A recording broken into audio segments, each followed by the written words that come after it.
Hey there, this is Ethan, and in this video, we are going to be asking the question, is beauty objective? Essentially, what I mean by this question is just straight up, is beauty real? Under a lot of our current scientific paradigms, we could come to the conclusion that beauty is merely a chemical in the brain. And actually, for the longest time in my life, that's exactly what I thought beauty was.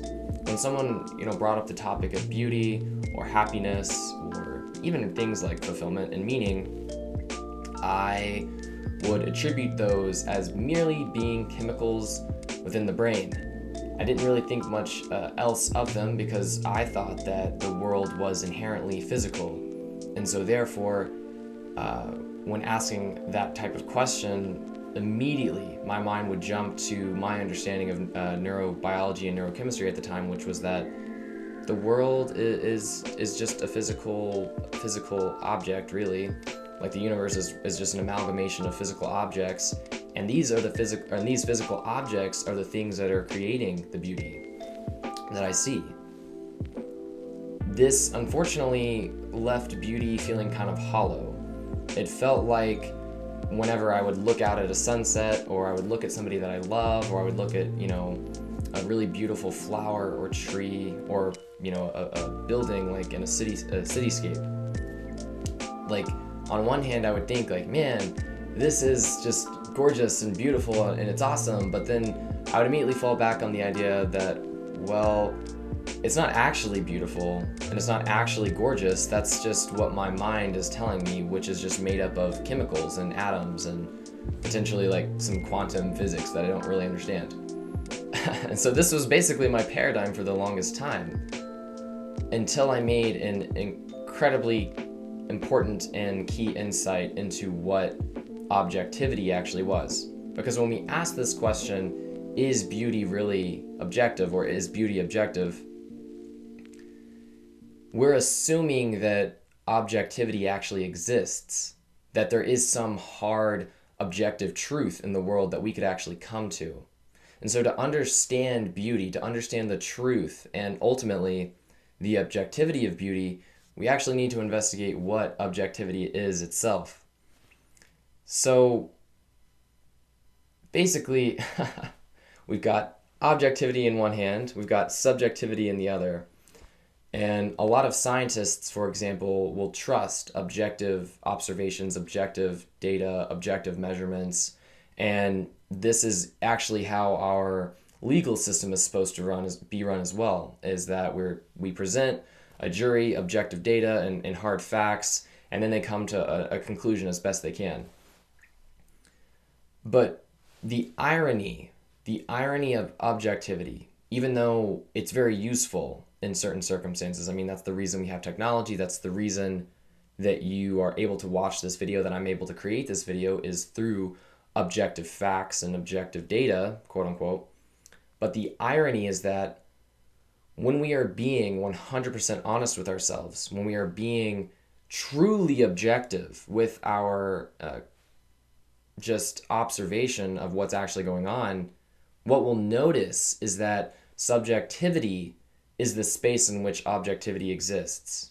And in fact, all objectivity, all supposed objectivity, is actually existing within the subjective space of our conscious direct experience. And see, when I had this insight right here into the nature of objectivity, that really objectivity was nothing more than more subjective experience, the whole a new floodgate of possibility opened up. So returning back to the question of, is beauty objective? Well, no. No, in the traditional sense of the word, beauty is not objective. It's subjective. It's a subjective experience. But see here, the irony is that objectivity itself is a subjective experience, and therefore doesn't actually exist in the way that we think of it to exist. Ultimately, any sort of evidence for anything that we could ever acquire, or any sort of fact that we could ever claim, any sort of thought that we could think, or rational argument that we could construct, all our efforts to make those objective are pretty much in vain because they're always going to be observed through the lens of subjective experience. Even our ideas that the brain is producing our subjective experience is a subjective observation. It's an idea, it's a theory, and all theories and ideas are themselves subjective. Even though they are based on objective observation, it's all being viewed through the lens of subjectivity, through a subjective experience, through a subjective awareness. Now, in my last video, I made this pretty outlandish claim that beauty and bliss were intrinsically woven into the fabric of existence itself, or something along the lines like that. I made this like super robust claim, and I even said in the video, like, I stand by that statement, and I still do. I still stand by that statement that beauty is intrinsically woven into our experience into the fabric of reality and existence. The reason that I'm making such a hard claim like that is due to the fact that subjective experience is the only thing that actually exists. Objectivity, this duality between objectivity and subjectivity, doesn't actually exist. There is only subjectivity. And in fact, subjectivity is so subjective that it turns into objectivity, because to truly be objective, one has to admit that there is only subjectivity. And so that these two dualities basically collapse in on themselves, and what we're left with is only a subjective experience, which is our objective observation. So when you're looking out at something that we consider beautiful, and we'll just use a sunset because it's very easy for a lot of people to picture, when we're looking out at a sunset and we feel that beauty from the sunset, the key here is that you are being with that sunset. You are being with that sunset through your subjective experience, and letting it sort of merge and become the whole of your experience at that given point in time. And that's something you'll notice about anything that you claim to be beautiful. Anytime you feel the feeling of beauty, what is going on is that there is a merging with that object that you find beautiful. If you're looking at a tree and it's beautiful to you, you'll notice that you are being with that tree. Or if you have a lover, for example, you're in a relationship and you find that other person beautiful, what you'll notice is when those feelings of beauty arise from that individual, you are actually being with them such that the rest of your mind, the rest of the mental talk and extraneous thinking and feelings, all of those are shut off. And instead, what you're left with is just a being with that individual or with that sunset or with that tree. So why again would I say that beauty is intrinsically connected to the fabric of existence? Because the fabric of existence itself is subjectivity, is our direct subjective experience. That's the only thing that we've ever had. It's the only thing that we have had and could have and will ever have. And beauty arises from that very space. The thing is that beauty is not a chemical in the brain. It's not something that your brain produces.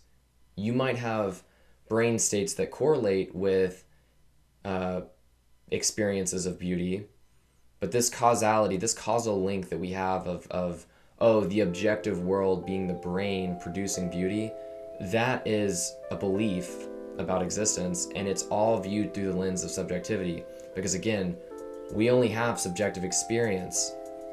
And so beauty is when we can actually be with the experience itself.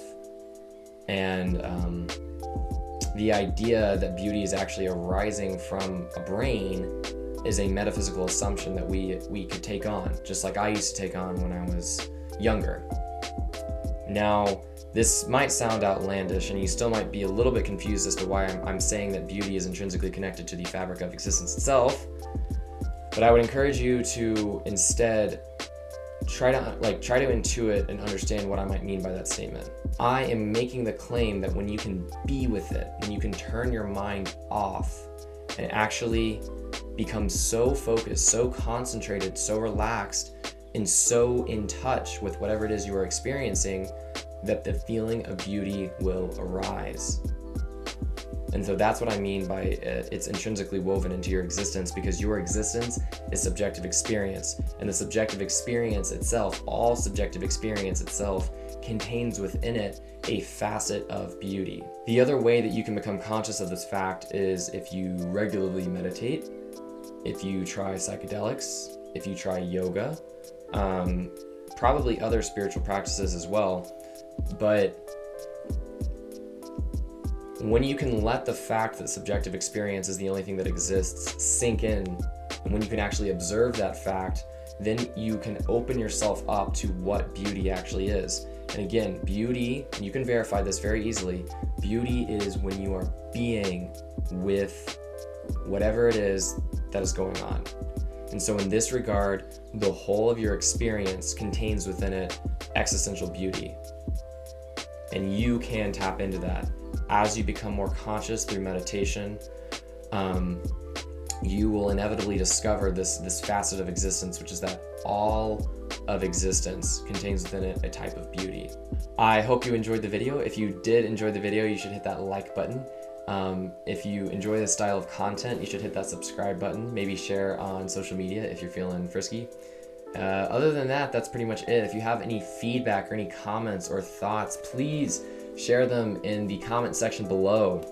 So yeah, that's pretty much it, and until next time.